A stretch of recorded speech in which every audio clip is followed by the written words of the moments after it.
ఇక్కడ interesting point ఏంటంటే ఈ ట్యాక్సెస్ ని ఓన్లీ సెంట్రల్ గవర్నమెంటే కలెక్ట్ చేయట్లేదు, స్టేట్ గవర్నమెంట్ కూడా కలెక్ట్ చేస్తుంది.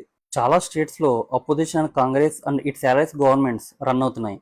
కానీ ఎప్పుడు అపోజిషన్ రూలింగ్ లో ఉన్న స్టేట్ గవర్నమెంట్స్ ట్యాక్స్ తగ్గించలేదు. అపోజిషన్ పార్టీస్ నిజంగా పీపుల్ బడ్డీని తగ్గించాలంటే వాళ్ళు రూల్ చేస్తున్న స్టేట్స్ లో వ్యాట్ని తగ్గించవచ్చు, కానీ వాళ్ళు ఎప్పుడు చేయలేదు. కానీ సెంట్రల్ లో ఉన్న బీజేపీ గవర్నమెంట్ మాత్రం బ్లేమ్ చేస్తున్నారు. నేను చెప్పేది ఏంటంటే పెట్రోల్ ప్రైజెస్ పెరిగాయని అపోజిషన్ కండక్ట్ చేసే ర్యాలీస్కి వచ్చే ప్రజలు రాహుల్ గాంధీని కూడా అడగండి, మీరు రూల్ చేస్తున్న స్టేట్స్ లో వ్యాట్ ఎందుకు తగ్గించట్లేదని. Russia Ukraine war and Iran American war వల్ల గ్లోబల్ గా ఆయిల్ డిమాండ్ పెరిగింది. ఇరాన్ వద్ద ఉండే స్ట్రైట్ ఆఫ్ హార్మోజ్ ని బ్లాక్ చేయడం వల్ల గ్లోబల్ గా ఆయిల్ సప్లై మొత్తం ఆగిపోయింది. ఇప్పుడున్న కరెంట్ మార్కెట్ లో ఒక బ్యారెల్ క్రూడ్ ఆయిల్ కాస్ట్ $110 గా ఉంది.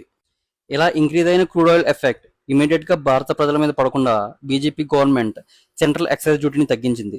పెట్రోల్ ఎక్సైజ్ డ్యూటీని ₹13 నుండి ₹3కి, డీజిల్ ఎక్సైజ్ డ్యూటీని ₹10 నుండి 0కి తీసుకొచ్చింది.